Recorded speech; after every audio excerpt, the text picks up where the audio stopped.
Hi friends, welcome to government jobs portal. So మనం GK 1000 bits part 5కి రావడం జరిగిందండి. సో ఇంతవరకు 4 పార్ట్స్ చూడకపోయి ఉంటే కంపల్సరీగా చూడండి. అలాగే ఈ వీడియోస్ని తప్పకుండా లైక్ చేసి మీ ఫ్రెండ్స్ అందరికీ తప్పకుండా షేర్ చేయండి. అలాగే జీజేపీ తెలుగు అనే మా ఆండ్రాయిడ్ యాప్లో arithmetic, reasoning, modern history and AP history paid classes అవైలబుల్గా ఉన్నాయి. సో ఇంట్రెస్ట్ ఉన్న వాళ్ళు ఈ రోజే ఎన్రోల్ చేసుకోండి. సో ప్రతి కాంపిటేటివ్ ఎగ్జామ్కి కూడా హెల్ప్ అయ్యే విధంగా ఈ క్లాసెస్ ఉంటాయండి. సో బోత్ ఇంగ్లీష్ మీడియం స్టూడెంట్స్ని అటు తెలుగు మీడియం స్టూడెంట్స్కి అర్థమయ్యే విధంగా కూడా మనం ఈ క్లాసెస్ని డిజైన్ చేయడం జరిగిందనమాట. ఓకే, ఇప్పుడు మనం బిట్స్లోకి వెళ్ళిపోదాం. 201 question. The Food and Agriculture Organization of the United Nations is a specialized agency of the United Nations. It's founded in అని అడుగుతున్నారు. ఓకే, ఏంటి మన క్వశ్చన్ ఏంటి? ఐక్యరాజ్య సమితి యొక్క ఫుడ్ అండ్ అగ్రికల్చర్ ఆర్గనైజేషన్ అనేది మనకి ఒక ఐక్యరాజ్య సమితి యొక్క ప్రత్యేక ఏజెన్సీ. ఓకే, అయితే ఇది ఏ ఇయర్లో స్థాపించబడింది అని అడుగుతున్నారు. సో ఆప్షన్స్ మనకి 1971, 1941, 1946, 1945. సో ఆన్సర్ వచ్చేసి మనకి 1945 ఈజ్ ద ఆన్సర్ అండి. ఫుడ్ అండ్ అగ్రికల్చర్ ఆర్గనైజేషన్ వచ్చేసి 1945లో స్థాపించారు. దీని యొక్క హెడ్ క్వార్టర్స్ ఎక్కడుంది? ఇది మనకి రోమ్. సో ఇటలీలోని రోమ్లో ఉంది. దీని డైరెక్టర్ జనరల్, ప్రస్తుతం దీనికి డైరెక్టర్ జనరల్ ఎవరు అంటే మనకి Qu Dongyu is the answer. 202 question. Bathukamma is the flower and cultural festival of which state అని అడుగుతున్నారు. సో బతుకమ్మ పండుగ అనేది పుష్ప మరియు సాంస్కృతిక పండుగ. అయితే ఏ స్టేట్ యొక్క పండుగ? సో ఇది అందరికీ తెలిసిందే. బతుకమ్మ ఫెస్టివల్ అంటే ద ఫేమస్, అసలు తెలంగాణ ఇస్ ద ఆన్సర్ అండి. Option D is the correct one. Next, which of the following is known as the white gold? So white gold కింది వాటిలో తెల్ల బంగారం అని దేన్ని అంటారు అని అడుగుతున్నారు. సో ఆప్షన్స్ వచ్చేసి cotton, jute, silk, wool. Okay, so correct answer ఏంటి మనకి? తెల్ల బంగారం దేన్ని అంటారు అంటే కాటన్. సో పత్తిని వైట్ గోల్డ్ అంటారండి, తెల్ల బంగారం అంటారు. Okay, so next, national maritime day. So national maritime day అంటే జాతీయ సముద్రయాన దినోత్సవం అనేది ఏ రోజున జరుపుకుంటారు? సో ఆప్షన్స్ మనకి August 12th, April 5th, July 18th, July 11th. So answer వచ్చేసి ఏంటి మనకి? నేషనల్ మ్యారిటైమ్ డే ఎప్పుడు జరుపుకుంటారు అంటే it is in April 5th. So every year కూడా మనకి April 5th national maritime day అనేది జరుపుకుంటారు. Okay, so already April 5th అయిపోయింది కాబట్టి ఈ ఇయర్ 2020లో. సో దీని యొక్క థీమ్ ఏంటి అనేది చూద్దామండి. థీమ్ వచ్చేసి ఏంటి మనకి? Sustainable shipping for a sustainable planet. Okay, so sustainable shipping for a sustainable planet. Okay, so అలాగే ఎవ్రీ ఇయర్ కూడా నేషనల్ మ్యారిటైమ్ డే అంటే సముద్రయాన దినోత్సవం జరుపుకుంటారు. అండ్ అదే రోజున ఏప్రిల్ 5th రోజున వరుణ అనేటటువంటి ఒక అవార్డు అనేది ఇస్తారనమాట. Okay, 205th question. The first chief justice of India was? Options మనకి AK Gopalan, GV Mavalankar, HJ Kania, Satyendranath Tagore. Okay, so option ఏంటి మనకి ఇచ్చారు కదా. సో అయితే భారతదేశం యొక్క మొదటి ప్రధాన న్యాయమూర్తి ఎవరు అని అడుగుతున్నారు. సో ఆన్సర్ ఏంటి మనకి? It is HJ Kania. GV Mavalankar. So GV Mavalankar ఎవరు మనకి? లోక్సభ యొక్క first speaker. Okay, so next 206th question. Where is the Bandipur national park? So Bandipur national park అనేది ఎక్కడ ఉంది అని అడుగుతున్నారు. సో ఆప్షన్స్ మనకి కర్ణాటక, మధ్యప్రదేశ్, రాజస్థాన్, హిమాచల్ ప్రదేశ్. సో ఈ బందీపూర్ నేషనల్ పార్క్ అనేది మనకి ఎక్కడుంది? ఇది కర్ణాటకలో ఉంది. 1974లో దీన్ని ఎస్టాబ్లిష్ చేయడం జరిగింది. సో ఈ నేషనల్ పార్క్ అనేది ప్రాజెక్ట్ టైగర్. సో అప్పుడు టైగర్స్ అనేవి అంతరించిపోతున్నాయి అనే ఉద్దేశంతోనే ప్రాజెక్ట్ టైగర్ అనేటటువంటి ఒక ప్రాజెక్ట్ తీసుకొచ్చారు. ఆ ప్రాజెక్ట్లో భాగంగానే ఈ నేషనల్ పార్క్ కూడా దాంట్లోనే ఉంది. Okay, so 207 question. Who is the chairman of the first finance commission of India? So తొలి ఆర్థిక సంఘం అధ్యక్షులు ఎవరు అని అడుగుతున్నారు. సో ఆప్షన్స్ ఏంటి మనకి? Setalvad, KC Neogy, Sinha, none of the above. Okay, so తొలి ఆర్థిక సంఘం అధ్యక్షులు. సో ఎవరండి మనకి first finance commission of India ఎవరు అంటే KC Neogy. Okay, so KC Neogy is the answer. So ఇతను మనకి ఫస్ట్ వ్యక్తి అయితే సో ప్రెసెంట్ ఫినాన్స్ కమిషన్ ఎవరు? ప్రెసెంట్ ఫినాన్స్ కమిషన్ వచ్చేసి 15th ఫినాన్స్ కమిషన్ ఇది. సో 15th ఫినాన్స్ కమిషన్ యొక్క చైర్మన్ ఎవరు అంటే నంద్ కిషోర్ సింగ్, ఎన్కే సింగ్ అంటాము, నంద్ కిషోర్ సింగ్. ఇతను వచ్చేసి present finance commission of India. Okay, so ఇక్కడ మనకి సీతల్వాడ్ ఎవరు అంటే మనకి సీతల్వాడ్ వచ్చేసి ఇతను తొలి attorney general. Okay, so first attorney general of India ఎవరు అంటే మనకి సీతల్వాడ్ అన్నమాట. ఓకే, సో సిన్హా వచ్చేసి మనకి ఎస్పి సిన్హా. సో ఇతను మీకు ఇండియన్ హిస్టరీలో రావడం జరుగుతుంది. ఎవరు అంటే వైస్రాయ్ కౌన్సిల్లో మొట్టమొదటి భారతీయ సభ్యుడు అన్నమాట. ఓకే, సో మోడర్న్ హిస్టరీలో వస్తుంది, అలాగే పాలిటీలో స్టార్టింగ్ ఇంట్రొడక్షన్ లో ఉంటుంది అనమాట. ఎస్పి సిన్హా వచ్చేసి ఎవరు అంటే మనకి వైస్రాయ్ కౌన్సిల్ అనేది ఒకటి ఉంటుంది. ఆ కౌన్సిల్లో మొదటి భారతీయ సభ్యుడు ఈ SP Sinha. 208 question, who was the first person to ascend mount Everest? Everest శిఖరాన్ని అధిరోహించినటువంటి తొలి వ్యక్తి ఎవరు అని అడుగుతున్నారు. సో ఆప్షన్స్ వచ్చేసి మనకి Bachendri Pal, Tenzing Norgay, Santosh Yadav, Anand. Okay, so Everest శిఖరాన్ని అధిరోహించినటువంటి తొలి వ్యక్తి అన్నమాట. సో ఆన్సర్ వచ్చేసి ఏంటిది అంటే మనకి టెన్జింగ్ నార్గే. సో ఇతను మనకి ఎవరెస్ట్ శిఖరాన్ని ఫస్ట్ ఎక్కినటువంటి వ్యక్తి. సో ఇతనితో పాటు ఇంకొకరు కూడా ఎక్కడం జరిగింది అనమాట ఎవరెస్ట్ శిఖరాన్ని. ఆ వ్యక్తి ఎవరు అంటే Edmund Hillary. Okay, so Edmund Hillary. So వీళ్ళిద్దరూ కూడా ఫస్ట్ టైం ఈ ఎవరెస్ట్ శిఖరాన్ని అధిరోహించడం జరుగుతుంది. ఓకే, సో అది కూడా ఏ ఇయర్ లో అంటే 1953లో. ఎడ్మండ్ హిల్లరీ వచ్చేసి న్యూజిలాండ్, టెన్జింగ్ నార్గే వచ్చేసి నేపాల్. ఇతని యొక్క జన్మస్థలం నేపాల్. ఓకే, సో అలాగే ఇంకొకటి ఏంటి అంటే మనకి ఇక్కడ రిమైనింగ్ ఆప్షన్స్ లో బచేంద్రి పాల్. సో ఈ బచేంద్రి పాల్ వ్యక్తి ఎవరు అంటే ఎవరెస్ట్ శిఖరాన్ని అధిరోహించినటువంటి మొదటి భారతీయ మహిళ. ఓకే, సో భారతీయ మహిళ అన్నమాట. ఫస్ట్ భారతీయ మహిళ ఎవరు అంటే బచేంద్రి పాల్ 1984న ఎక్కడం జరిగింది. రైట్, సో ఇది ఇతని గురించి. నెక్స్ట్ ఆవిడ గురించి. నెక్స్ట్ వచ్చేసి సంతోష్ యాదవ్. సంతోష్ యాదవ్ వచ్చేసి ఎవరు అంటే ఎవరెస్ట్ శిఖరాన్ని 2 సార్లు 2 టైమ్స్ అధిరోహించినటువంటి మొదటి భారతీయుడు అన్నమాట. Next one Anand. So Anand వచ్చేసి ఇతను కూడా ఎవరెస్ట్ శిఖరాన్ని అధిరోహించినటువంటి వ్యక్తి. Next one 209th question, who was the first vice president to die while in office? So పదవిలో ఉండగా మరణించినటువంటి తొలి ఏకైక ఉపరాష్ట్రపతి ఎవరు అని అడుగుతున్నారు. సో ఆప్షన్స్ మనకి Gyani Zail Singh, Krishan Kant, Zakir Hussain, none of the above. So answer ఏంటి మనకి కృష్ణకాంత్ అన్నమాట. సో ఉపరాష్ట్రపతి వైస్ ప్రెసిడెంట్ ఇతను కృష్ణకాంత్ అనే వ్యక్తి 1997 నుంచి 2002 ఆ టైంలో ఉన్నారు. ఓకే, సో పదవిలో ఉండగానే మరణించినటువంటి తొలి ఏకైక ఉపరాష్ట్రపతి అన్నమాట. అండ్ రిమైనింగ్ పర్సన్స్ చూస్తే జ్ఞాని జైల్ సింగ్. జ్ఞాని జైల్ సింగ్ వచ్చేసి ఎవరు ఇతను అంటే మొదటి సిక్ రాష్ట్రపతి, president, Sikh president. Next Zakir Hussain. So Zakir Hussain కూడా ఎవరు మనకి తొలి ముస్లిం ఉపరాష్ట్రపతి.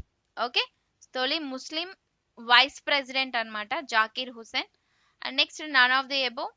సో ఇది 210 question, Hind Swaraj book written by. So Hind Swaraj పుస్తక రచయిత ఎవరు అని అడుగుతున్నారు. సో ఆప్షన్స్ ఏంటి మనకి Subhash Chandra Bose, Jawaharlal Nehru, next Mahatma Gandhi, Tilak.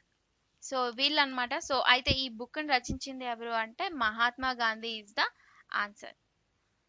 Option C is the correct one. 211 question, a football game is played between 2 teams of dash players each. ఇక్కడ క్వశ్చన్ ఏంటి అంటే మనకి ఫుట్బాల్ ఆట గురించి అన్నమాట. అయితే ఫుట్బాల్ ఆటలో 2 జట్ల మధ్య ఎంతమంది ఆటగాళ్ళు అనేది ఉంటారు అని అడుగుతున్నారు. So options 10, 11, 7, 9. సో ఆన్సర్ వచ్చేసి ఏంటి మనకి 11 మెంబర్స్ ఉంటారు. ఓకే, సో 11 ప్లేయర్స్ ఉంటారండి 2 టీమ్స్ లో కూడా. ఈచ్ టీమ్ లో కూడా 11 ప్లేయర్స్ ఉండడం జరుగుతుంది. ఓకే, సో ఇది 212th question, the world investment report has been published by. So ప్రపంచ పెట్టుబడి నివేదికని ప్రచురించేది ఎవరు అని అడుగుతున్నారు. వరల్డ్ ఇన్వెస్ట్మెంట్ రిపోర్ట్ అన్నమాట. సో అయితే ఇది ఎవరు పబ్లిష్ చేస్తారు? సో ఆప్షన్స్ మనకి IMF, UNICEF, UNCTAD, UNDP. So answer ఏంటి? యుఎన్సిటిఏడి అన్నమాట. ఓకే, సో ఇది మనకి 1991 నుంచి కూడా మనకి ఈ రిపోర్ట్ అనేది ఇవ్వడం జరుగుతుంది. ఎవ్రీ ఇయర్ కూడా ఇస్తారు. సో ఏంటి అంటే పెట్టుబడుల మీద గురించి అన్నమాట. సో మనకి డైరెక్ట్ ఇన్వెస్ట్మెంట్స్ ఉంటాయి కదా, ఎఫ్డిఐస్, ఫారెన్ డైరెక్ట్ ఇన్వెస్ట్మెంట్స్, విదేశీ ప్రత్యక్ష పెట్టుబడులు అంటాము. సో వాటి యొక్క తాజా ట్రెండ్స్ అన్నింటినీ, ఎఫ్డిఐస్ యొక్క తాజా ట్రెండ్స్ ఏమున్నాయి ఏంటి అనేది ప్రపంచవ్యాప్తంగా కూడా ఇది ఈ రిపోర్ట్ అనేది ఇవ్వడం జరుగుతుంది అన్నమాట. ఓకే, సో అది ఎవరు ఇవ్వడం జరుగుతుంది అంటే యుఎన్సిటిఏడి వాళ్ళు దాన్ని ఎవ్రీ ఇయర్ కూడా ప్రచురించడం జరుగుతుంది. రైట్,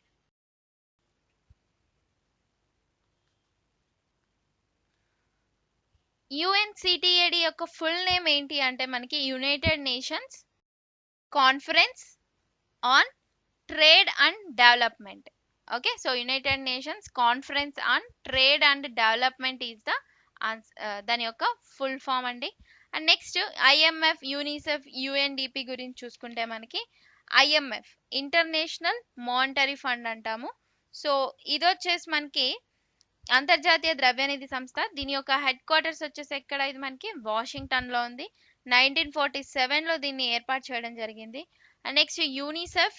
యూనిసెఫ్ వచ్చేసి ఇది ఒక చిల్డ్రన్స్ ఫండ్స్. ఇది దీని యొక్క హెడ్ క్వార్టర్స్ వచ్చేసి న్యూయార్క్. 1946 లో ఏర్పాటు చేశారు. నెక్స్ట్ యుఎన్డిపి, ఇది డెవలప్మెంట్ ప్రోగ్రామ్ అన్నమాట, యునైటెడ్ నేషన్స్. దీని యొక్క హెడ్ క్వార్టర్స్ వచ్చేసి న్యూయార్క్ లో ఉంది. 1965 లో దీన్ని ఏర్పాటు చేయడం జరిగింది. 213th question, which of the following countries is not a member of SCO? So Shanghai cooperation organisation అంటాము ఎస్సీఓని. సో ఇందులో ఏం అడుగుతున్నారు ఇక్కడ మనకి? దాంట్లో మెంబర్స్ గురించి అడుగుతున్నారు, నాట్ ఏ మెంబర్ అన్నమాట. సో టోటల్ గా ఎంతమంది మెంబర్స్ ఉంటారు దీంట్లో అంటే టోటల్ గా 8 మెంబర్స్ అనేది ఉండడం జరుగుతుంది. ఓకే, సో ఆ 8 మెంబర్స్ ఏవేవి అంటే మనకి China, Kazakhstan, Kyrgyzstan, Russia, Tajikistan, Uzbekistan, India, Pakistan. So వీటిలో లేనివి ఏంటి ఇక్కడ మనకి ఆప్షన్స్ చూస్తే? బ్రెజిల్ అన్నమాట. ఓకే, సో రిమైనింగ్ అన్ని కూడా members of the SCO. SCO అంటే ఏం చెప్పానండి? ఎస్సీఓ అంటే Shanghai cooperation organisation. Okay, so ఇదొక పొలిటికల్ గా కానీ ఎకనామికల్ గా కానీ ఇదొక సైనిక సంస్థ అన్నమాట. దీని యొక్క హెడ్ క్వార్టర్స్ ఎక్కడ ఇది మనకి అంటే బీజింగ్ లో ఉంది. చైనాలోని బీజింగ్ లో షాంఘై కోఆపరేషన్ ఆర్గనైజేషన్ యొక్క head quarters. Right, so next 214 question, world press freedom day.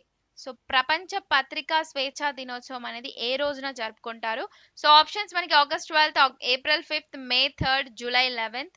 So answer వచ్చేసి మనకి పత్రికా స్వేచ్ఛా దినోత్సవం వచ్చేసి ఎవ్రీ ఇయర్ కూడా మనకి మే 3rd జరుపుకోవడం జరుగుతుంది, ప్రెస్ ఫ్రీడమ్ డే. సో ఇది ఆల్రెడీ అయిపోయింది కాబట్టి 2020 యొక్క థీమ్ ఏంటో చూద్దాం. థీమ్ వచ్చేసి ఏంటి అంటే journalism without fear or favour. Journalism without fear or favour అనేది మనకి దీని యొక్క థీమ్ అన్నమాట. Okay, so next 215 question, the deepest lake in the world. ప్రపంచంలో లోతైన సరస్సు గురించి అడుగుతున్నారు. So options Baikal, mid lake, Chilka lake, none of the above. Deepest lake in the world, so అతి లోతైన సరస్సు ప్రపంచంలో ఏది అని అడుగుతున్నారు. సో ఆన్సర్ వచ్చేసి ఏంటి మనకి Baikal lake is the answer అండి. సో బైకాల్ లేక్ వచ్చేసి మనకి ఇది ప్రపంచంలోనే అతి లోతైనటువంటి సరస్సు అన్నమాట. సో ఇది ఎక్కడుంది మనకి? రష్యాలో ఉంది. Next one, which is the highest rainfall area of India? So options ఏంటి మనకి? మాసిండ్రం, వైలీలి పీక్ అంటే వైలీలి శిఖరం, Mahabaleshwaram, none of the above. So answer ఏంటి మనకి? It is highest rainfall area వచ్చేసి మనకి ఎక్కడ ఉంది? ఇది మనకి మాసిండ్రం అన్నమాట. సో ఇండియాలో మాసిండ్రం, చిరపుంజి ఇవి మనకి హైయెస్ట్ రెయిన్ఫాల్ ఏరియాస్ అన్నమాట. ఓకే, సో మాసిండ్రం వచ్చేసి మనకి హైయెస్ట్ రెయిన్ఫాల్. సో ఇక్కడ ఉన్నటువంటి ఆప్షన్స్ లో ఇదే ఉంది కాబట్టి Mawsynram is the answer. Okay, so ఇక్కడ రిమైనింగ్ వీటిల్లో కూడా మనకి హైయెస్ట్ రెయిన్ఫాల్సే, కాకపోతే ఎక్కువ వచ్చేసి మనకి మాసిండ్రంలో ఉంటుంది. 217, సో మాసిండ్రం అనేది ఎక్కడుంది అంటే మనకి ఎక్కడుంది? ఇది మనకి మేఘాలయలోని ఒక హిల్స్ ఫేమస్ అన్నమాట. ఆ హిల్స్ ఏంటి అంటే Khasi hills. So Khasi hills లో మేఘాలయలో ఈ మాసిండ్రం అనేది famous. Next 217th question. So India 2020 author ఎవరు అని అడుగుతున్నారు. సో ఆప్షన్స్ వచ్చేసేయండి మనకి ప్రణబ్ ముఖర్జీ, ఏపీజే అబ్దుల్ కలాం, సారీ అండి ఇక్కడ type mistake, Abdul Kalam, APJ Abdul Kalam. Next R Venkataraman, none of the above. So India 2020 గ్రంథ రచయిత వచ్చేసి మనకి ఆన్సర్ వచ్చేసి APJ Abdul Kalam is the answer. 218th question. Which finance minister introduced the India's first budget. So first budget ఎవరు ప్రవేశపెట్టారు అని అడుగుతున్నారు. సో తొలి బడ్జెట్ ని ప్రవేశపెట్టినటువంటి మంత్రి, ఆర్థిక మంత్రి, అది కూడా ఎవరు మనకి తొలి బడ్జెట్ ని ప్రవేశపెట్టింది అంటే RK Shanmugham Shetty.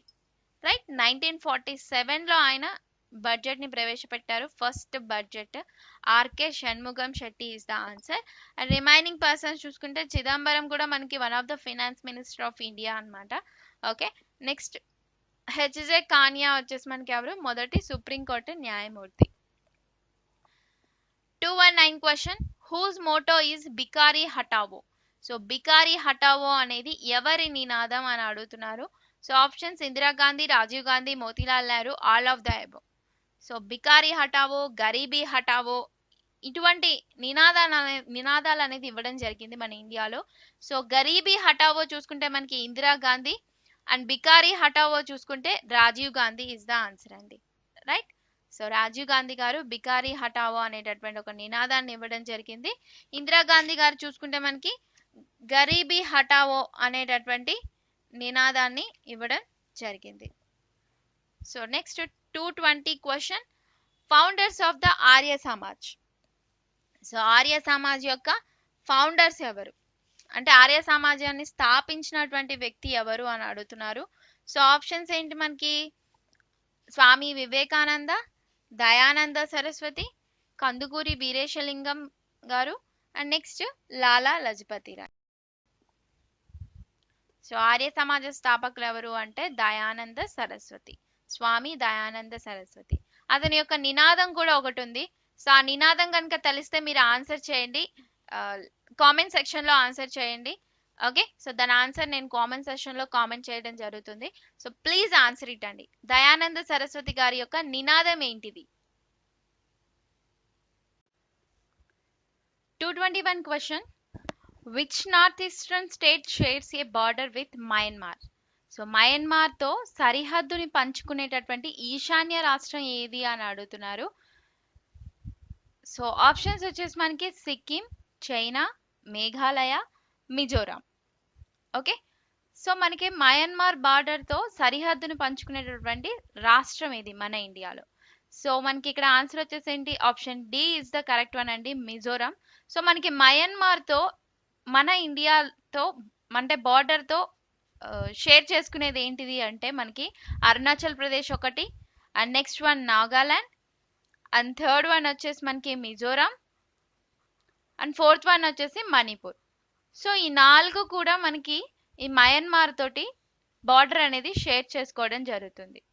Right, so ఇక్కడ ఆప్షన్స్ లో చూసుకుంటే మనకి మిజోరాం ఒక్కటే ఉంది. సో ఆన్సర్ వచ్చేసి option D is the correct one అండి. 222 question. The first chief of naval staff of the Indian navy was. So భారత నావికా దళానికి మొదటి చీఫ్ ఆఫ్ నావల్ స్టాఫ్ ఎవరు అని అడుగుతున్నారు. సో ఇక్కడ మనకి ఆప్షన్స్ చూసుకుంటే AK Gopalan, GV Mavalankar, option C Satyendranath Tagore, option D sir Charles Thomas Mark PJ.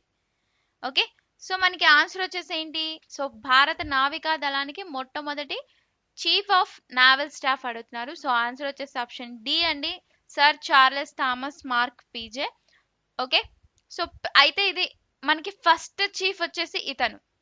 Right, so అయితే ప్రెసెంట్ ఎవరున్నారు, సో ప్రెసెంట్ ఎవరున్నారు అంటే present chief of naval staff వచ్చేసి కరంబీర్ సింగ్. సో ఇతను వచ్చేసి మనకి ఎన్నోవ చీఫ్ ఆఫ్ నావల్ స్టాఫ్ అంటే మనకి 24th. Okay, so 24th chief of naval staff. Okay, so option D is the correct one. And ఇక్కడ జీవి మౌలంకర్ చూస్తే మనకి మొదటి speaker, Lok Sabha speaker. 223rd question, which of the following is known as the gift of the Nile? So కింది వాటిలో ఏది మనకి gift of the Nile అని చెప్పి అంటారు అని అడుగుతున్నారు. So options Finland, Egypt, Russia, Cuba. So మనకి ఏంటి ఆన్సర్ వచ్చేసి గిఫ్ట్ ఆఫ్ ద నైల్ అంటే మనకి ఈజిప్ట్ ఈ ద ఆన్సర్ అండి. ఓకే, సో ఎందుకు ఈజిప్ట్ అన్నారు అంటే ఇక్కడ మనకి ఇది వచ్చేసి మనకి ఈజిప్ట్ యొక్క నాగరికతని, అంటే ఇక్కడ మనకి గిఫ్ట్ ఆఫ్ ద నైల్ అంటున్నారు. నైల్ అనేది ఇదేంటి మనకి రివర్ అన్నమాట. సో ఈ నైల్ రివర్ అనేది ఏంటి మనకి ఈజిప్ట్ ఎందుకు ఆన్సర్ చెప్తుంది అంటే ఈజిప్ట్ యొక్క నాగరికత అనేది ఇక్కడ ఉంది. ఓకే, సో ఇది ఏంటంటే ఈ నైల్ రివర్ ఏం చేస్తుంది అంటే ఆ ఈజిప్ట్ ప్రాంతానికి మొత్తం అంటే లైక్ రవాణా మార్గాలు కానీ, అక్కడ వ్యవసాయం చేసుకోవడానికి నీటిపారుదల సహాయం కానీ, అలాగే పంటలు పండించడానికి సారవంతమైన మట్టిని కానీ ఇది మనకి సృష్టించింది అనమాట ఈ నైల్ రివర్ అనేది ఈజిప్ట్కి. సో అందుకని చెప్పి ఈజిప్ట్ వచ్చేసి గిఫ్ట్ ఆఫ్ ది నైల్ అని చెప్పి అంటారు. Okay, 224th question, world haemophilia day, ప్రపంచ హిమోఫిలియా దినోత్సవం ఎప్పుడు అని అడుగుతున్నారు. సో ఆప్షన్స్ వచ్చేసి మనకి ఏంటివి ఇక్కడ ఆగస్ట్ 12th, ఏప్రిల్ 17th, మే 3rd, July 11th. So answer వచ్చేసి ఏంటి మనకి అంటే ప్రపంచ హిమోఫిలియా దినోత్సవం వచ్చేసి మనకి April 17th is the answer అండి. ఓకే, సో ఇప్పుడు ఏప్రిల్ 17th అయిపోయింది కాబట్టి మనకి ప్రజెంట్ 2020 థీమ్ అనేది ఒకటి ఉంటుంది. సో ఈసారి 2020 థీమ్ ఏంటి అంటే get involves is the theme for world haemophilia day. Okay, so next 225th question, which is the highest plateau in India? So భారతదేశంలో మనకి ఎత్తైన పీఠభూమి అనేది ఎక్కడ ఉంది? సో ఆన్సర్ వచ్చేసి ఇక్కడ ఆప్షన్స్ ఏమున్నాయి మనకి పామీర్ పీఠభూమి, డెక్కన్ పీఠభూమి, చోటా నాగ్పూర్ పీఠభూమి, none of the above. So answer వచ్చేసి మనకి option B is the correct one అండి. దక్కన్ పీఠభూమి అనేది మనకి భారతదేశంలో ఇది అతి ఎత్తైన పీఠభూమి. 226th question, the world's first female prime minister. So ప్రపంచంలో మొదటి మహిళా ప్రధానమంత్రి ఎవరు అని అడుగుతున్నారు. సో ఆప్షన్స్ వచ్చేసి మనకి Margaret Thatcher, Sirimavo Bandaranaike, Sucheta Kripalani, none of the above. So ఇక్కడ మనకి మహిళా ప్రధానమంత్రి అడుగుతున్నారు, first female prime minister. So ఆవిడ ఎవరు అంటే సిరిమావో బండారు నాయకే. సో ఈవిడ వచ్చేసి శ్రీలంక ప్రైమ్ మినిస్టర్ అండి, Sri Lanka prime minister. So remaining చూస్తే మనకి Margaret Thatcher. So Margaret Thatcher వచ్చేసి బ్రిటన్ యొక్క మహిళా ప్రధానమంత్రి, అంటే బ్రిటన్కి తొలి మహిళా ప్రధాని ఎవరు అంటే మార్గరెట్ థాచర్. అలాగే మనకి ప్రపంచంలో మొట్టమొదటి మహిళా ప్రధానమంత్రి ఎవరు అంటే Sri Lanka prime minister Sirimavo Bandaranaike. Right, so next 227th question, red river of India. So భారతదేశం యొక్క ఎరుపు నది అని చెప్పి ఏ నదిని పిలవడం జరుగుతుంది? సో ఆప్షన్స్ మనకి దామోదర్ రివర్, బ్రహ్మపుత్ర రివర్, గోదావరి నది, బ్రాహ్మణి నది. రైట్, సో మనకి భారతదేశంలో రెడ్ రివర్ అని చెప్పి దేన్ని పిలుస్తారు అంటే it is Brahmaputra river. Okay, so Brahmaputra రివర్ని ఎరుపు నది అంటారు. అండ్ అలాగే ఈ బ్రహ్మపుత్ర రివర్ని టిబెట్లో యార్లుంగ్ సాంగ్పో అని చెప్పి పిలవడం జరుగుతుంది అనమాట. అలాగే అరుణాచల్ ప్రదేశ్లో ఈ బ్రహ్మపుత్ర రివర్ని దిహాంగ్ నది అంటారు, ఆర్ సియాంగ్ నది అని కూడా అంటారనమాట. అంటే దీనికి ఉన్నటువంటి మరో పేర్లు అనమాట, ఒక్కొక్క ప్రదేశంలో దాన్ని ఒక్కొక్కలా పిలవడం జరుగుతుంది. సో టిబెట్లో వచ్చేసి యార్లుంగ్ సాంగ్పో అంటే, అరుణాచల్ ప్రదేశ్లో వచ్చేసి మనకి దిహాంగ్ ఆర్ సియాంగ్ నది అని చెప్పి పిలవడం జరుగుతుంది. 228th question, which country known as the continent of birds? So పక్షుల ఖండంగా పిలువబడేటటువంటిది ఏంటిది అని అడుగుతున్నారు. సో ఏ దేశాన్ని పక్షుల ఖండంగా ఆర్ కాంటినెంట్ ఆఫ్ బర్డ్స్ అని చెప్పి పిలవడం జరుగుతుంది. ఇక్కడ ఉన్నటువంటి ఆప్షన్స్ లో చూసుకుంటే మనకి Venezuela, South America, New Zealand, none of the above. So answer వచ్చేసి ఏంటి అంటే ఆన్సర్ వచ్చేసి మనకి South America is the answer అండి. దక్షిణ అమెరికాని పక్షుల ఖండంగా పిలవడం జరుగుతుంది. అండ్ అక్కడ ఎక్కువగా కూడా మనకి బర్డ్స్ అనేవి, పక్షుల జాతులు అనేవి ఎక్కువగా ఉంటాయి. Okay, so option B is the correct one. 229th question, the scientific study of earthquakes is called. So భూకంపాలపై అధ్యయనం శాస్త్రాన్ని ఏమని అంటారు? సో ఏమంటారు? సో ఆప్షన్స్ ఇక్కడ వచ్చేసి మనకి ఏముంది? Lithology, seismology, cosmology, none of the above. So భూకంపాలపై అధ్యయన శాస్త్రాన్ని ఏమంటారు అంటే ఆన్సర్ వచ్చేసి మనకి సిస్మాలజీ ఇస్ ద ఆన్సర్ అండి. సో లిథాలజీ అంటే ఏంటి? సో లిథాలజీ అంటే ఏంటి అంటే ఇది మనకి శిలల గురించి చేసేటటువంటి, అంటే శిలల మీద అంటే వాటి యొక్క స్వభావం, వాటి యొక్క నేచర్ అనేది ఎలా ఉంటుంది, వాటి దాని మీద చేసే అధ్యయన శాస్త్రాన్ని లిథాలజీ అంటారు. Next cosmology. కాస్మాలజీ అంటే మనకి యూనివర్స్ అంటే విశ్వం గురించి చేసే అధ్యయన శాస్త్రాన్ని కాస్మాలజీ అంటారు. 230th question, who was the first Indian chief of the armed forces? So సైనిక దళాల యొక్క మొదటి భారతీయ ప్రధాన అధికారి ఎవరు అని అడుగుతున్నారు. సో ఇక్కడ చూసుకుంటే మనకి options RD Katari, general M Rajendra Singh, Sanodevi, Mihir Sen. Okay, so మనకి ఏంటి ఇక్కడ క్వశ్చన్ ఏంటి? సైనిక దళాల మొదటి భారతీయ ప్రధాన అధికారి. సో ఆన్సర్ ఎవరు అంటే మనకి జనరల్ ఎం రాజేంద్ర సింగ్ అన్నమాట. సో ఇతను మనకి 1955లో ఉండడం జరిగింది. సో అప్పుడే మనకి మొదటి భారతీయ ప్రధాన అధికారి నియమించడం జరిగింది. Okay, so next RD Katari. So remaining people చూసుకుంటే ఆర్డి కటారి ఎవరు మనకి అంటే ఈ నావికా దళాలు ఉన్నాయి కదా మనకి, నావీ. సో ఆ నావికా దళాల యొక్క మొదటి ప్రధాన అధికారి అన్నమాట. ఇతను vice admiral RD Katari. And next one Sanodevi, అలాగే మిహిర్ సేన్. ఇది షానోదేవి అండి. షానోదేవి అంటే ఇక్కడ స్పెల్లింగ్ తప్పు పడింది, SHANNO దేవి, DEY. ఓకే, సో షానోదేవి ఎవరు మనకి అంటే ఇవిడ మనకి మొదటి మహిళా స్పీకర్. ఒక స్టేట్ కి మొట్టమొదటి స్పీకర్ ఎవరు? మహిళా స్పీకర్ అంటే షానోదేవి.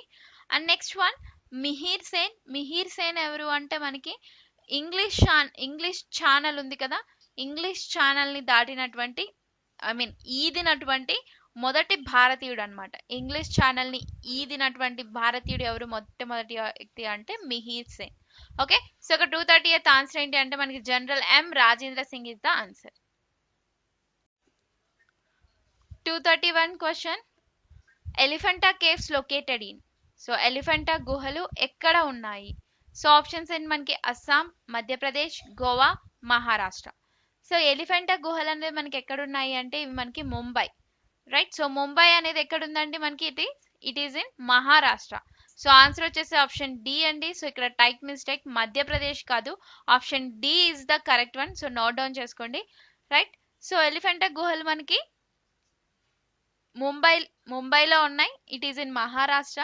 సో ఇక్కడ ఏంటి మెయిన్ గా ఎలిఫెంటా కేవ్స్ లో ఫేమస్ అంటే ఇక్కడ త్రిమూర్తి విగ్రహం అనేది ఉంటుందన్నమాట. Okay, 232 question, Udayagiri caves located in. So options వచ్చేసి మనకి అస్సాం, మధ్యప్రదేశ్, గోవా, మహారాష్ట్ర. సో ఉదయగిరి గుహలు అనేవి ఎక్కడ ఉన్నాయి?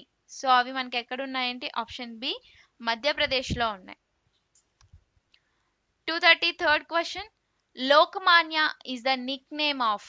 సో లోకమాన్య అనేది ఎవరికి బిరుదు అని చెప్పి అడుగుతున్నారు. సో ఆప్షన్స్ మనకి నారాయణ్ గురు, Pandit Madan Mohan Malaviya, Balgangadhar Tilak, Gopalakrishna Gokhale.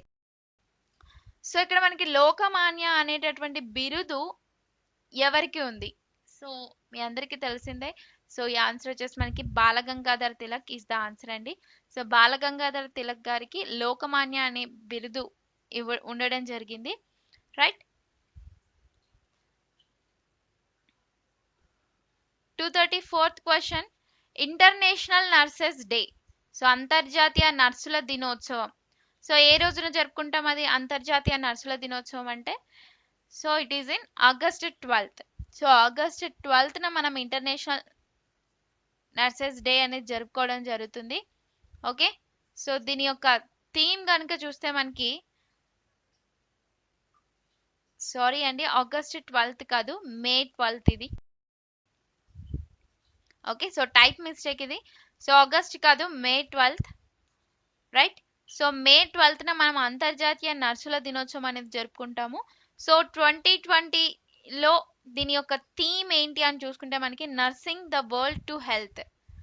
Nursing the world to health. Okay, so ఇది మనకి అంతర్జాతీయ నర్సుల దినోత్సవం యొక్క theme. Okay, so next 235th question. Who was the first women to be the president of the Indian National Congress? So భారత జాతీయ కాంగ్రెస్ కి అధ్యక్షురాలైనటువంటి మొట్టమొదటి మహిళ ఎవరు అని అడుగుతున్నారు. సో ఆప్షన్స్ వచ్చేసి మనకి Rajkumari Amrit Kaur, Annie Besant, Sarojini Naidu, all of the above. So ఇక్కడ స్పెల్లింగ్ వచ్చేసి తప్పండి, Annie Besant is the correct one. Okay, so మనకి ఇండియన్ నేషనల్ కాంగ్రెస్ లో మొట్టమొదటి మహిళ అన్నమాట, అధ్యక్షురాలైనటువంటి మహిళ వచ్చేసి ఈ అన్బిసెంట్ గారు. ఓకే, ఆవిడ ఇండియన్ నేషనల్ కాంగ్రెస్ కి ఏ ఇయర్ లో ప్రెసిడెంట్ అయ్యారు అంటే 1917లో ప్రెసిడెంట్ అవ్వడం జరిగింది. Okay, next one Rajkumari Amrit Kaur. So ఈ రాజ్కుమారి అమృత్ కౌర్ ఎవరు అంటే ఈవిడ మనకి మొట్టమొదటి కేంద్ర మంత్రి అన్నమాట, క్యాబినెట్ మినిస్టర్. మొదటి మహిళ ఉమెన్ క్యాబినెట్ మినిస్టర్ ఎవరు అంటే మనకి రాజ్కుమారి అమృత్ కౌర్ అన్నమాట. సో ఈవిడ వచ్చేసి ఏ పోస్ట్ కున్నారు క్యాబినెట్ మినిస్టర్ గా అంటే హెల్త్ మినిస్టర్ గా ఉండడం జరిగింది. ఓకే, సో అది కూడా 1947 ఆ టైంలో ఉన్నారన్న, 1947 to 57 వరకు. Okay, next Sarojini Naidu. So Sarojini Naidu ఎవరు మనకి భారత జాతీయ కాంగ్రెస్ కి అధ్యక్షురాలైనటువంటి మొదటి భారతీయ మహిళ అన్నమాట. సో ఈవిడ వచ్చేసి భారతీయ మహిళ అయితే అనిబిసెంట్ గారు వచ్చేసి మొట్టమొదటి అధ్యక్షురాలైనటువంటి మహిళ అన్నమాట. Okay, 236th question. Land of thunderbolt. So పిడుగుల దేశం అని చెప్పి ఏ దేశాన్ని పిలవడం జరుగుతుంది? సో ఆప్షన్స్ వచ్చేసి మనకి Myanmar, Bhutan, Thailand, none of the above. So land of thunderbolt, పిడుగుల దేశం అని చెప్పి ఏ దేశాన్ని అంటారంటే భూటాన్ని పిలవడం జరుగుతుంది. So option B is the correct one. And next Myanmar, అలాగే థాయిలాండ్. సో థాయిలాండ్ వచ్చేసి మనకి ఏమని పిలుస్తారు? సో థాయిలాండ్ వచ్చేసి మనం ల్యాండ్ ఆఫ్ వైట్ ఎలిఫెంట్స్ అంటామండి. సో తెల్ల ఏనుగుల దేశం అంటారు. Next Myanmar. సో మయన్మార్ వచ్చేసి ఏమంటారు అంటే ల్యాండ్ ఆఫ్ పగోడాస్ అని కూడా అంటారు. Okay, so land of pagodas అంటే తెలుగులో వచ్చేసి బంగారు శిఖరాల దేశం అంటారు. Okay, so next 237th question.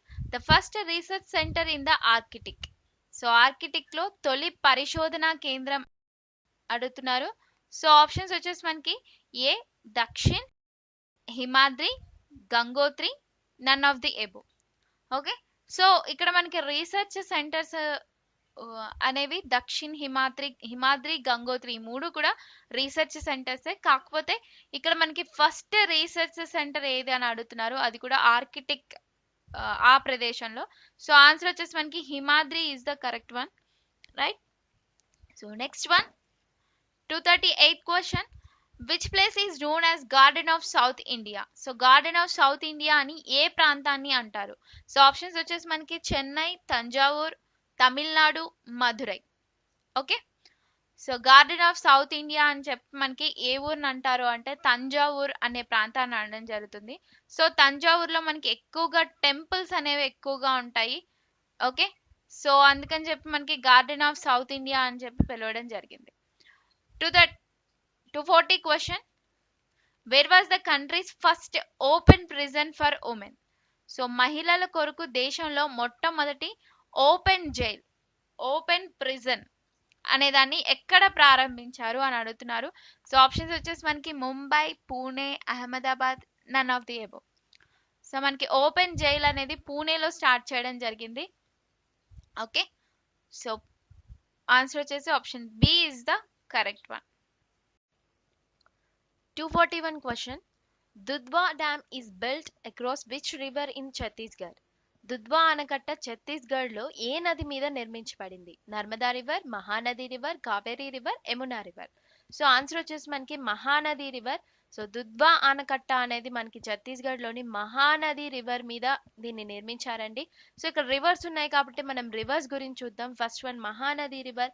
ఈ రివర్ అనేది మనకి దీని యొక్క జన్మస్థలం ఎక్కడ అంటే మనకి ఛత్తీస్గఢ్లోనే దీని యొక్క జన్మస్థలం.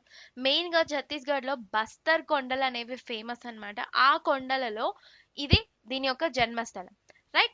అండ్ నెక్స్ట్ ఇది ఎక్కడి నుంచి ఎంత వరకు ప్రవహిస్తుంది? మహానది రివర్ అనేది ఛత్తీస్గఢ్ నుంచి మనకి ఒడిశా వరకు ప్రవహిస్తుంది, రైట్. సో ఇది మనకి ఒడిశా వరకు ప్రవహిస్తుంది. అండ్ నెక్స్ట్ వన్ ఒడిశాలో మెయిన్ గా అక్కడి వరకు వచ్చి ఈ మహానది రివర్ ఎక్కడ కలిసిపోతుంది అంటే మనకి బంగాళాఖాతంలో కలిసిపోతుంది అనమాట. సో ఒడిశాలోని కటక్ అనే ప్రాంతం సమీపంలో మనకి బంగాళాఖాతం, ఓకే, సో బే ఆఫ్ బంగ్లా అంటాము, రైట్. సో బంగాళాఖాతంలో ఇది కలిసిపోతుంది. And next one Narmada river. So Narmada river గురించి చూస్తే మనకి దీని యొక్క జన్మస్థలం వచ్చేసి మనకి మధ్యప్రదేశ్, రైట్. సో మధ్యప్రదేశ్లోని అమరకంటక్ ప్లేస్ పేరేంటి మనకి? అమరకంటక్ అనే ప్రాంతం. ఆ ప్రాంతంలో దీని యొక్క జన్మస్థలం. సో ఇది మధ్యప్రదేశ్ అండ్ నెక్స్ట్ గుజరాత్ అలాగే మహారాష్ట్ర ఈ 3 ప్లేస్ల వరకు ఇది ప్రవహిస్తుంటుంది, రైట్. అండ్ ఇంకొకటి నర్మదా రివర్ ని ఏమని పిలుస్తారు అంటే life line of Madhya Pradesh and Gujarat అని చెప్పి పిలుస్తారు. ఎందుకు అంటే మనకి ఈ మధ్యప్రదేశ్ గుజరాత్ యొక్క డైలీ నీడ్స్ అనేది అంటే అక్కడ పంటలు పండించడానికి అయితేనేమి వాళ్ళ యొక్క అవసరాలకి నీటి అవసరాలన్నీ కూడా వాళ్ళకి నర్మదా రివరే చూసుకుంటుంది అనమాట. అందుకని life line of Madhya Pradesh and Gujarat అని ఏ నదిని అంటారు అంటే నర్మదా రివర్ ని పిలవడం జరుగుతుంది, రైట్. అండ్ నెక్స్ట్ ఇది గుజరాత్ లోని అరేబియా అంటే గుజరాత్ సమీపంలోని గల్ఫ్ ఆఫ్ కంబట్ వద్ద అరేబియా సముద్రంలో ఇది మనకి కలిసిపోతుంది. నెక్స్ట్ కావేరీ నది. సో కావేరీ రివర్ యొక్క జన్మస్థలం వచ్చేసి మనకి కర్ణాటక. సో ఇది కర్ణాటక అండ్ తమిళనాడు ఈ 2 రాష్ట్రాల మధ్య ఇది ప్రవహించడం జరుగుతుంది ఈ కావేరీ నది అనేది. మెయిన్ గా కర్ణాటక ప్రాంతంలో దీని యొక్క జన్మస్థలం అన్నాం కదా. సో ఎక్కడ అంటే కూర్గ్ జిల్లాలోని తలై కావేరీ. సో తలై కావేరీ అనే ప్రదేశం వద్ద ఈ కావేరీ నది అనేది ప్రవహిస్తుంది, రైట్. ఆ తర్వాత ఇది మనకి తమిళనాడు ఈ రాష్ట్రాల్లో ప్రవహిస్తుంది. And next Yamuna river. So Yamuna river వచ్చేసి మనకి మెయిన్ గా చెప్పాలి అంటే ఇది గంగా నది యొక్క ఉపనది. అలాగే యమునా రివర్ గురించి చూసుకుంటే మనకి ఉత్తరాఖండ్, హిమాచల్ ప్రదేశ్, ఉత్తరప్రదేశ్, హర్యానా, ఢిల్లీ ఈ ప్రాంతాల్లో మనకి ఇది ప్రవహిస్తుంది. మెయిన్ గా ఉత్తరాఖండ్ లో దీని యొక్క జన్మస్థలం. అండ్ నెక్స్ట్ ఇది అలహాబాద్ లో ఇది వచ్చేసి మనకి ఏమవుతుంది అంటే అలహాబాద్ లో గంగా నది వద్ద ఇది కలిసిపోతుంది అనమాట యమునా రివర్ అనేది. 242 question. The folk dance Fugdi is related to which state? Fugdi అనేటటువంటి జానపద నృత్యం ఏ రాష్ట్రానికి సంబంధించింది? ఆప్షన్స్ వచ్చేసి మనకి గోవా, చెన్నై, తెలంగాణ, మధ్యప్రదేశ్. సో ఆన్సర్ వచ్చేసి మనకి గోవా అన్నమాట.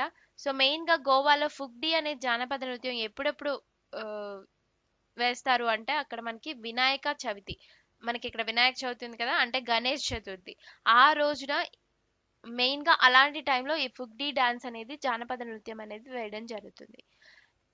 243 క్వశ్చన్.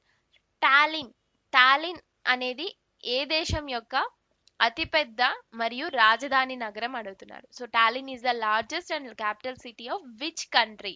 సో ఇది క్యాపిటల్ సిటీ అండి టాలిన్ అనేది. అయితే ఇక్కడ ఉన్నటువంటి ఆప్షన్ లో దేని యొక్క క్యాపిటల్ అని అడుగుతున్నారు. దేని యొక్క క్యాపిటల్ మనకి టాలిన్ అనేది అంటే ఎస్టోనియా యొక్క రాజధాని ఏంటి మనకి టాలిన్ అన్నమాట, రైట్. సో ఎస్టోనియా గురించి చూస్తే మనకి ఎస్టోనియా కరెన్సీ వచ్చేసి మనకి యూరో. ఇదొక యూరప్ కంట్రీ. సో అందుకని చెప్పి దీని యొక్క కరెన్సీ వచ్చేసి euro. And next remaining countries చూసుకుంటే మనకి లాట్వియా, ఆమ్స్టర్డామ్ ఉన్నాయి. ఆమ్స్టర్డామ్ వచ్చేసి దేని యొక్క క్యాపిటల్ అంటే మనకి నెదర్లాండ్స్ యొక్క క్యాపిటల్. నెదర్లాండ్స్ క్యాపిటల్ ఏంటి మనకి ఆమ్స్టర్డామ్. అలాగే లాట్వియా క్యాపిటల్ వచ్చేసి మనకి రీగా అన్నమాట, రైట్. సో ఇది వీటి గురించి. Next 244 question. Where is the head quarter of Amnesty international located? Amnesty international యొక్క ప్రధాన కార్యాలయం అనేది ఎక్కడ ఉంది? ఆప్షన్స్ వచ్చేసి మనకి ఏంటి? Paris, Berlin, London, New York. Okay, so answer ఏంటి మనకి? ఎక్కడుంది మనకి ఆమ్నెస్టీ ఇంటర్నేషనల్? అసలు ఆమ్నెస్టీ ఇంటర్నేషనల్ అంటే ఏంటి? ఇది మనకి మానవ హక్కుల సంస్థ అన్నమాట. ప్రపంచ మానవ హక్కుల సంస్థ ఏది అంటే ఈ ఆమ్నెస్టీ ఇంటర్నేషనల్. రైట్, సో ఇది ఏం చేస్తుంది? మానవ హక్కులు, హ్యూమన్ రైట్స్ గురించి వాటిని కాపాడేందుకు ఇది పరిరక్షిస్తుంది. అంటే ఏవైనా కానీ హ్యూమన్ రైట్స్ ఏవైతే ఉన్నాయో వాటికి భంగం కలగకుండా మెయిన్ గా ఇదే చూసుకుంటుంది అనమాట. రైట్, సో ఈ సంస్థ ఎప్పుడు స్థాపించారు అంటే 1961 లో స్థాపించారు. దీని యొక్క హెడ్ క్వార్టర్స్ వచ్చేసి ఆన్సర్ వచ్చేసి మనకి లండన్. సో ఇంగ్లాండ్ లోని లండన్ అన్నమాట. రైట్, సో ఇంకోటి ఏంటి అంటే దీనికి నోబెల్ పీస్ ప్రైజ్ అనేది కూడా లభించింది. ఏ ఇయర్ లో అంటే 1977. రైట్, సో అది ఆమ్నెస్టీ ఇంటర్నేషనల్ గురించి. అండ్ నెక్స్ట్ రిమైనింగ్ చూస్తే మనకి ప్యారిస్, బెర్లిన్, న్యూయార్క్ ఉంది. సో ప్యారిస్ కనుక చూస్తే మనకి ప్యారిస్ అనేది యునెస్కో యొక్క హెడ్ క్వార్టర్స్. రైట్, సో ఐక్యరాజ్య సమితి విద్యా, వైజ్ఞానిక, సాంస్కృతిక సంస్థ అన్నమాట యునెస్కో. దాన్ని ఇంగ్లీష్లో ఏమంటున్నాం మనం? United Nations educational, scientific and cultural organisation అంటాం. దాని యొక్క headquarters Paris. And next New York చూసుకుంటే మనకి UNDP, United Nations development programme. Right, అలాగే మనకి యుఎన్ఎఫ్పిఏ. సో యుఎన్ఎఫ్పిఏ అంటే United Nations fund for population activities. Right, so ఇవన్నీ కూడా మనకేంటి? న్యూయార్క్ యొక్క headquarters. Okay, so next Berlin. So Berlin వచ్చేసి కొన్ని హెడ్ క్వార్టర్స్ ఉంటాయి కదా. సో అవి ఏ హెడ్ క్వార్టర్స్ ఉన్నాయి అనేది మీరు కామెంట్ సెక్షన్ లో ఆన్సర్ చేయండి. నేను కూడా ఆన్సర్ చేస్తాను కామెంట్ సెక్షన్ లోనే.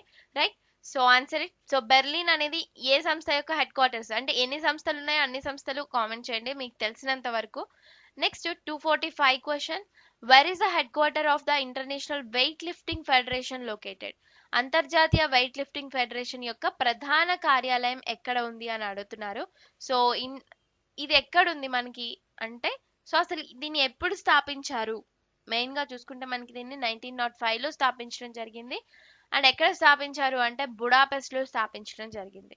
రైట్, సో ఇందులో మనకి 187 మంది సభ్య దేశాలు ఉన్నారండి ఇంటర్నేషనల్ వెయిట్ లిఫ్టింగ్ ఫెడరేషన్ లో.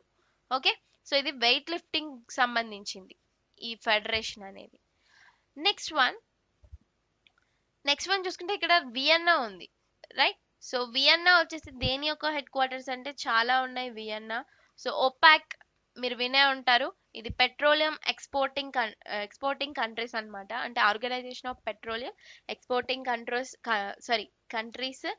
అండ్ నెక్స్ట్ వన్ ఇంకా వియన్నా వచ్చేసి మనకి చాలా ఉన్నాయి. లైక్ ఐఏఈఏ, అంతర్జాతీయ అణు సంస్థ అంటాం కదా, అది వియన్నానే. అండ్ నెక్స్ట్ యుఎన్డిసిపి ప్రోగ్రామ్, అది కూడా వియన్నానే. రైట్, సో నెక్స్ట్ ఇంకా చెప్పాలి అంటే యుఎన్ఐడిఓ అంటే ఐక్యరాజ్య సమితి పారిశ్రామిక అభివృద్ధి సంస్థ, అది కూడా మనకి వియన్నా వచ్చేసి హెడ్ క్వార్టర్స్ అన్నమాట. రైట్, సో నెక్స్ట్ బెల్గ్రేడ్ వచ్చేసి మీరు ఆన్సర్ చేయాలి. 246th question. Balphakram national park is situated at which place అని అడుగుతున్నారు. సో ఈ బల్ఫక్రమ్ నేషనల్ పార్క్ అనేది ఏ ప్రదేశంలో ఉంది? సో ఆన్సర్ వచ్చేసి మనకి ఇది మేఘాలయలో ఉందండి. రైట్, సో ఈ బల్ఫక్రమ్ నేషనల్ పార్క్ అనేది మనకి మేఘాలయలో ఉంది. అండ్ అస్సాంలో చూసుకుంటే మనకి Manas national park is the famous one. And UNESCO కూడా గుర్తించడం జరిగింది ఈ హెరిటేజ్ పార్క్ ని. అండ్ ఇంకోటి ఏంటి అంటే మనకి హెరిటేజ్ పార్క్ కాదు, నేషనల్ పార్క్ ని. ఈ నేషనల్ పార్క్ లో మనకి 1 హార్న్ రైనోసిరోస్ అనేది ఫేమస్ అన్నమాట. అంటే ఒంటి కమ్ము ఉండేటటువంటి ఖడ్గమృగం ఫేమస్. నెక్స్ట్ గుజరాత్ లో గిర్ నేషనల్ పార్క్. సో ఇక్కడ మనకి tigers famous. So tiger operation project tiger అనేది ఈ గిర్ నేషనల్ పార్క్ కూడా ఉంది. Right, so next one 247. In which Indian state Achnakamer Wildlife Sanctuary is situated? అచ్నాకమర్ వన్యప్రాణుల అభయారణ్యం ఏ రాష్ట్రంలో ఉంది అని అడుగుతున్నారు. ఆప్షన్స్ మనకి ఆంధ్రప్రదేశ్, మహారాష్ట్ర, ఛత్తీస్గఢ్, కర్ణాటక. సో ఈ అచ్నాకమర్ వైల్డ్ లైఫ్ సాంచురీ అనేది మనకి ఛత్తీస్గఢ్లో ఉందండి. ఇది మనకి 1975లో దీన్ని స్థాపించడం జరిగింది, గుర్తించడం జరిగింది. Next 248 question, Dhirubhai Ambani solar park is situated in. ఈ సోలార్ పార్క్ అనేది ఎక్కడుంది? Dhirubhai Ambani solar park. Options మనకి Rajasthan, Himachal Pradesh, Sikkim, none of the above. So answer వచ్చేసి ఎక్కడుందండి? ఇది మనకి రాజస్థాన్ లో ఉంది. మెయిన్ గా ఏ ప్రాంతంలో ఉంది రాజస్థాన్ లో? జైసల్మీర్ డిస్టిక్, జైసల్మీర్ జిల్లాలో మనకి ఈ ధీరుభాయ్ అంబానీ సోలార్ పార్క్ అనేది ఏర్పడడం జరిగింది. అండ్ ధీరుభాయ్ అంబానీ ఎవరు అంటే మనకి రిలయన్స్ ఇండస్ట్రీస్ అధినేత, రైట్? సో అండ్ ఈ ధీరుభాయ్ అంబానీ గారు చనిపోయాకే ఈ సోలార్ పార్క్ కి అతని నేమ్ పెట్టడం జరిగింది. Okay, next 249th question, Prague is the capital of which country? So Prague అనేది ఏ కంట్రీ యొక్క క్యాపిటల్ అని అడుగుతున్నారు. ఆప్షన్స్ మనకి వార్సా, చెక్ Republic, Amsterdam, none of the above. So answer వచ్చేసి మనకి చెక్ రిపబ్లిక్. సో ప్రాగ్ అనేది చెక్ రిపబ్లిక్ యొక్క క్యాపిటల్ అన్నమాట. సో చెక్ రిపబ్లిక్ కరెన్సీ ఏంటి మనకి అంటే చెక్ కొరునా. సో కరెన్సీ వచ్చేసి చెక్ koruna, right? KORUNA, right? So next Warsaw. So Warsaw వచ్చేసి మనకి పోలాండ్ క్యాపిటల్ అన్నమాట. సో పోలాండ్ క్యాపిటల్ ఏంటి? వార్సా. అండ్ ఆమ్స్టర్డామ్ వచ్చేసి మనకి నెదర్లాండ్స్ యొక్క capital, right? 250th question, imperfect is an autobiography of. Imperfect అనేది ఇది ఒక బుక్ అండి. ఇంపర్ఫెక్ట్ అనేది అది ఎవరి యొక్క ఆత్మకథ అని అడుగుతున్నారు. సో ఆప్షన్స్ మనకి Sanjay Manjrekar, Usain Bolt, Winston Churchill, all of the above. So answer వచ్చేసి మనకి ఇంపర్ఫెక్ట్. అది మనకి సంజయ్ మంజ్రేకర్ గారి యొక్క ఆటోబయోగ్రఫీ అంటే ఆత్మకథ. ఓకే, సో ఇంకా రిమైనింగ్ ఆప్షన్స్ చూస్తే ఉసేన్ బోల్ట్. సో ఇతను వచ్చేసి జమైకన్ స్ప్రింటర్. సో జమైకా చెందిన వ్యక్తి. సో ఇతను స్ప్రింటర్ అన్నమాట, రైట్? సో హుసేన్ బోల్ట్ అంటే నాకు తెలిసి ఎవరు తెలియని వాళ్ళు ఉండరు, అందరికీ తెలుసు. Next Winston Churchill. సో ఇతను వచ్చేసి మనకి యునైటెడ్ కింగ్డమ్ యొక్క పిఎం అన్నమాట, right? So prime minister of United Kingdom Winston Churchill. Okay, so 250th answer వచ్చేసి option A is the Sanjay Manjrekar.